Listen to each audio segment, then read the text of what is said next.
Hey everyone, this is Corey with Stafford's EDC, and today we're taking a look at a knife from a company called Piratech, and this is the Kraken. Now, I'm going to go ahead and make the assumption that their name is a play on pirate, being, the Kraken and all. You can see the Kraken logo there on the scale that is engraved into the scale. It's not lasered on or anything. It's actually kind of milled in there. You can feel it. And it's mirrored on the other side here. You might see some stuff like this on the scales. I'll explain why it's there in a moment, but it's nothing to do with the knife itself.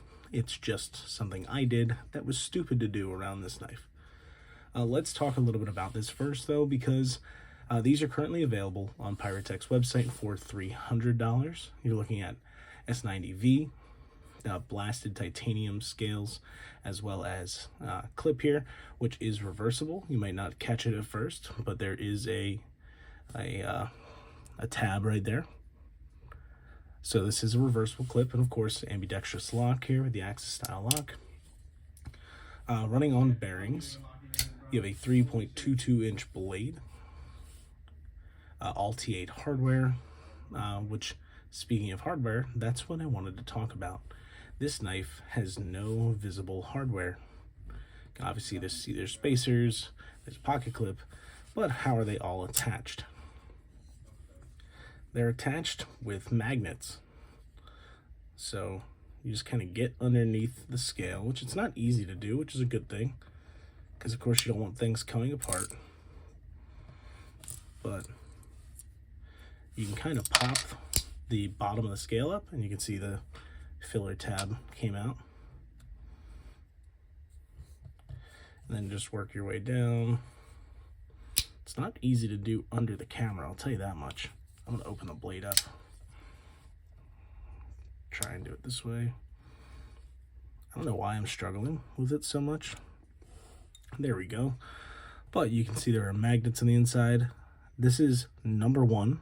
And then there's 193 written in it.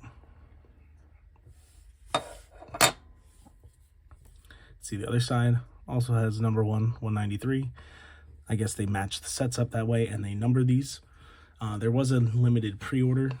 Some things are changing between this current version and the next version. But we'll just talk about the inside real quick. T8 hardware all around, and you can see there's a steel liner. And the steel liner is how it attaches with these magnets here. So depending on what side you want to mount the clip on, you have the ability to unscrew the pocket clip, which you can see the clip screw right there, flip it to the other side, and put in your filler tab, which just falls right into that slot right there. See, it fits nicely, and it's rather seamless this way. Of course, you can see it, but it's not crazy obvious that it's there. And then you simply slide this back over the magnets, and it's attached. Just like that.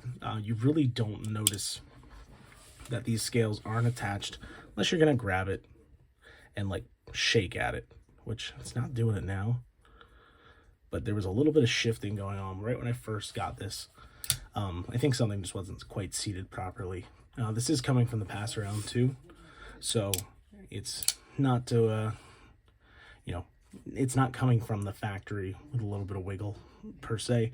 I think something was just a little dislodged from somebody else showing that off, and it's sitting totally fine now.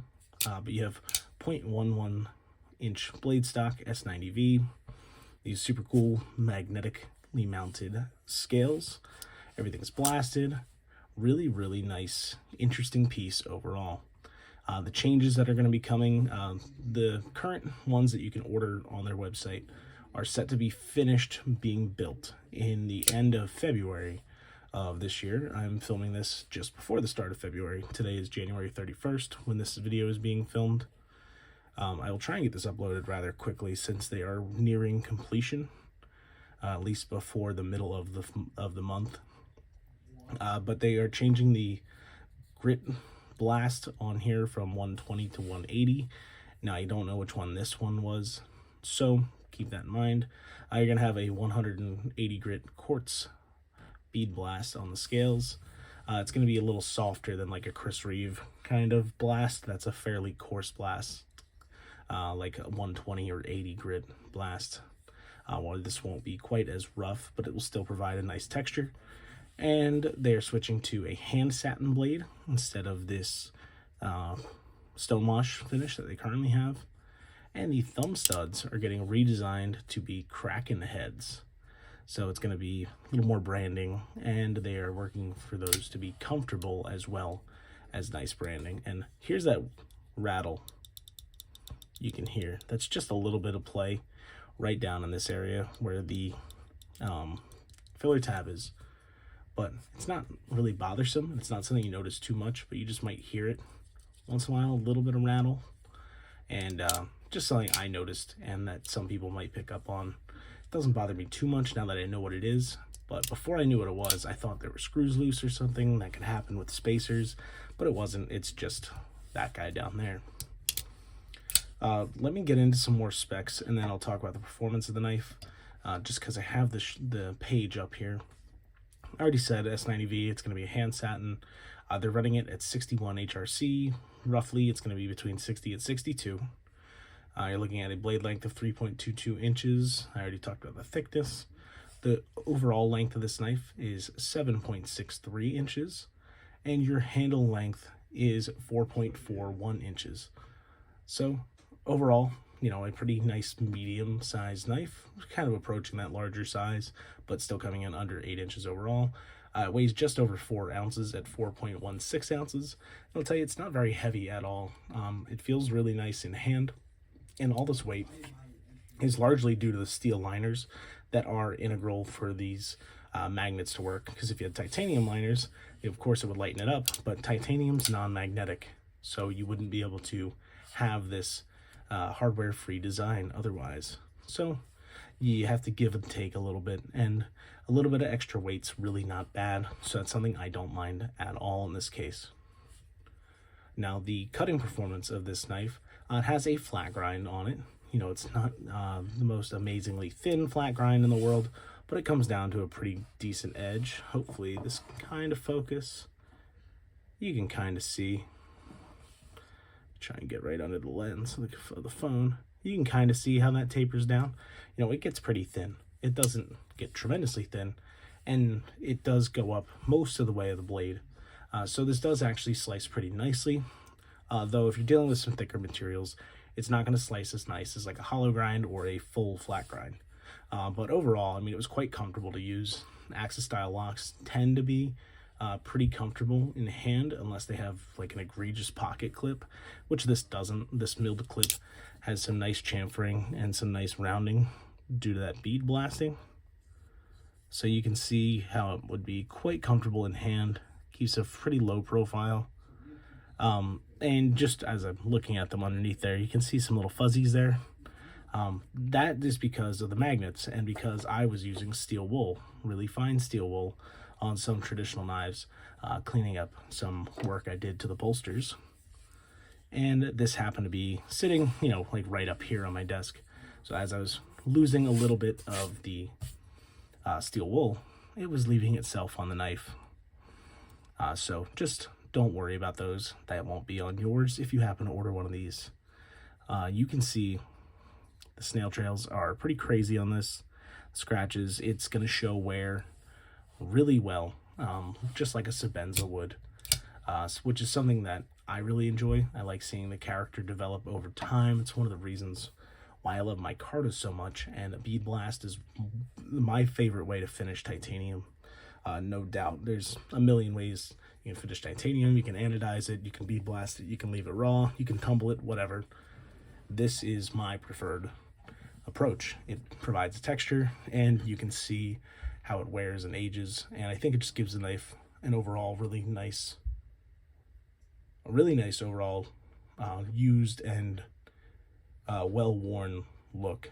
It just gives a lot of character to a blade, and you can have a really well-worn handle and a very pristine looking blade. It happens all the time. You know, your handle's going to wear from carry and from things bumping into it and your clip scratching up your car. whatever it might be. That's how that's going to develop all of its character. And a blade you can keep nice and pristine if it's something that, if you're a safe queen kind of person, you can carry one of these to give it all that character. You can tumble the scales. You can shake it up in a jar with some coins, give it that look, and keep everything else pristine.